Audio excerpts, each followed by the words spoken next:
আসসালামু আলাইকুম প্রিয় দর্শক বন্ধুরা, সবাই কেমন আছেন? চলে আসলাম গুরুত্বপূর্ণ আবহাওয়ার আপডেট নিয়ে। একেবারে দক্ষিণ পশ্চিম বঙ্গোপসাগর বুকে অবস্থানত নিম্নচাপটি আরও কিছুটা শক্তি বাড়িয়ে ধীরে ধীরে উত্তর পশ্চিম দিকে অগ্রসর হচ্ছে। আগামী 24 থেকে 48 ঘন্টার মধ্যে সরাসরি ঘূর্ণিঝড়ে রূপ নিতে পারে এই নিম্নচাপ। এই নিম্নচাপের ফলে একেবারে এখানে প্রচণ্ড উত্তাল রয়েছে সমুদ্র, এবং এখানে দেখুন একেবারে দক্ষিণ বঙ্গোপসাগর খুবই উত্তাল। এছাড়া মধ্য বঙ্গোপসাগরে কিন্তু অনেকটাই উত্তাল হচ্ছে। একেবারে নিম্নচাপটি দেখুন একেবারে দক্ষিণ ভারতের উপকূলীয় অঞ্চলে গা ঘেঁষে এখানে প্রচণ্ড তাণ্ডব চালাচ্ছে। বাতাসের গতিমাত্রা যেটা আমরা একটু দেখি, বর্তমান এখানে বাতাসের গতিমাত্রা প্রায় 77 কিলোমিটার পর্যন্ত রয়েছে, বা দমকা জোড়া হওয়ার আকার আরও কিন্তু বাড়তে পারে। ধীরে ধীরে এটি কিন্তু ঘূর্ণিঝড়ে পরিণত হতে পারে, এবং শেষ পর্যন্ত কোন দিকে যায় দেখুন। এইটি কিন্তু কয়েকদিন পর্যন্ত সমুদ্র অঞ্চলে কিন্তু থেকে যাচ্ছে বঙ্গোপসাগরে, এবং ধীরে ধীরে কিন্তু এটি স্থলভাগে কিন্তু প্রবেশ করতে দেখা যাচ্ছে, এবং সরাসরি বিশেষ করে একেবারে দক্ষিণ উপকূলীয় অঞ্চলে এখানে পুদুচেরি এবং চেন্নাই এই অঞ্চলে আঘাত করার সম্ভাবনা রয়েছে। এই ঘূর্ণিঝড়ের প্রভাবে এখানে মধ্য বঙ্গোপসাগরে ব্যাপক মেঘ তৈরি হতে পারে, মাঝারি থেকে ভারী বর্ষণ ভারী বৃষ্টিপাত থাকতে পারে, এবং চলমান আবহাওয়ার পরিস্থিতি এখনও পর্যন্ত কিন্তু আকাশ অনেকটাই মেঘলা।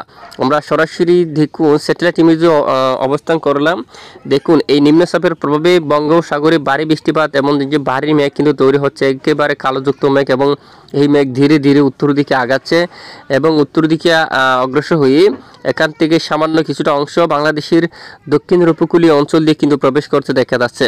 যার জেরে এদিকে দেখুন দক্ষিণের বেশ কিছু এলাকায়, পশ্চিমবঙ্গের দক্ষিণের উপকূলীয় বেশ কিছু এলাকায় আকাশ প্রচণ্ড মেঘলা।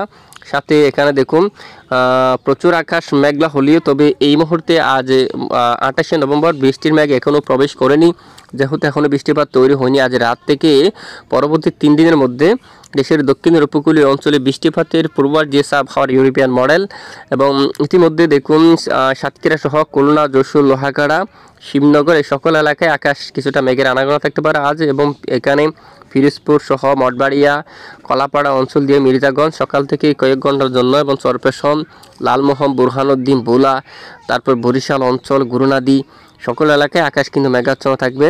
মাদারীপুর এই যে সামান্য মেঘ কিন্তু ভেসে বেড়াবে এখানে। এই যে এছাড়া ফরিদগঞ্জ, মতিরহাট, সেনবাগ, কুমিল্লা সহ এবং আগরতলার উপর দিয়ে কিন্তু মেঘ আগাচ্ছে। এখানে উদয়পুর অঞ্চল দিয়ে কিন্তু মেঘ যাচ্ছে, এবং একেবারে উত্তর ব্রাহ্মণবাড়িয়া সহ এখানেও আংশিক মেঘের আনাগোনা দেখা যাচ্ছে। আপাতত বৃষ্টিপাতের মেঘ কিন্তু প্রবেশ করেনি, বৃষ্টিপাতের সম্ভাবনা নেই এই মেঘ থেকে।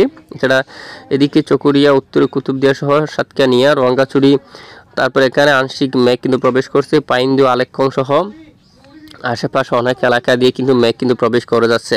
রাজস্থলী এবং বিলাইছড়ি সহ রাঙ্গামাটি এখানে বেশ কিছু এলাকায় কিন্তু আকাশ মেঘাচ্ছন্ন অবস্থায় রয়েছে, এবং চৌমুহনী, এদিকে রায়পুর, তারপর ছাগলনাইয়া, লাকসা, হাজীগঞ্জ সহ এখানে বেশ কিছু এলাকায় আকাশ কিছুটা মেঘাচ্ছন্ন অবস্থায় রয়েছে। দেখুন আপাতত বৃষ্টিপাতের তেমন সম্ভাবনা নেই। আর বৃষ্টিপাতের সম্ভাবনা কবে থেকে আমরা একটু দেখি। সরাসরি বৃহস্পতিবার 28শে নভেম্বর আপডেটে যাচ্ছি। এখানে বৃষ্টিপাতের সম্ভাবনা কিন্তু রয়েছে চকরিয়া, বিশেষ করে এখানে চকরিয়া, থানচি এবং এই যে পাহাড়ি এলাকায় আলীকদম, লামা, ঈদগাহ, এবং এদিকে এই এলাকার দিকে কিন্তু তিন্দু থেকে শুরু করে পার্শ্ববর্তী এলাকায় কিন্তু বৃষ্টিপাতের সম্ভাবনা কিন্তু দেখা যাচ্ছে। এখানে রাজস্থলী, বিলাইছড়ি, রাঙ্গামাটি সহ বিভিন্ন এলাকায় প্রচণ্ড আকাশ মেঘলা, সাথে বিক্ষিপ্ত বৃষ্টিপাত থাকতে পারে। হাটহাজারী, বিলাইছড়ি, রাজস্থলী এবং রাঙ্গামাটি সহ এখানে অনেক এলাকায় প্রচণ্ড আকাশ মেঘলা, সাথে বিক্ষিপ্ত আকারে বৃষ্টিপাত থাকতে পারে। এবং 29 তারিখের আপডেটেও একেবারে দক্ষিণের উপকূলীয় বেশ কিছু এলাকায় আকাশ মেঘলা সঙ্গে বিক্ষিপ্ত বৃষ্টিপাত থাকতে পারে। তারপর এই এলাকায় দিকেও কলাপাড়া থেকে শুরু করে এখানে অনেক স্থানে হালকা মাঝারি বৃষ্টিপাত থাকতে পারে। মূলত এই যে এরকম করে কিন্তু বৃষ্টিপাত প্রবেশ করতে পারে দক্ষিণ উপকূলীয় অঞ্চলে।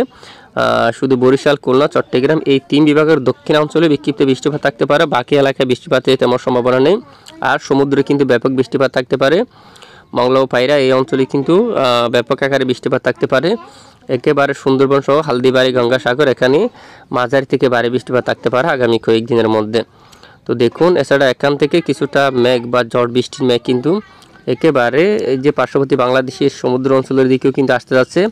এই এলাকায় কিন্তু মাঝারি থেকে ভারী বৃষ্টিপাত থাকবে। এখান থেকে কক্সবাজার দিয়ে কিন্তু হালকা মাঝারি বৃষ্টিপাত হওয়ার সম্ভাবনা থাকবে। এ হচ্ছে আজকের আবহাওয়ার গুরুত্বপূর্ণ আপডেট। এটুকু সঙ্গে থাকার জন্য অসংখ্য ধন্যবাদ।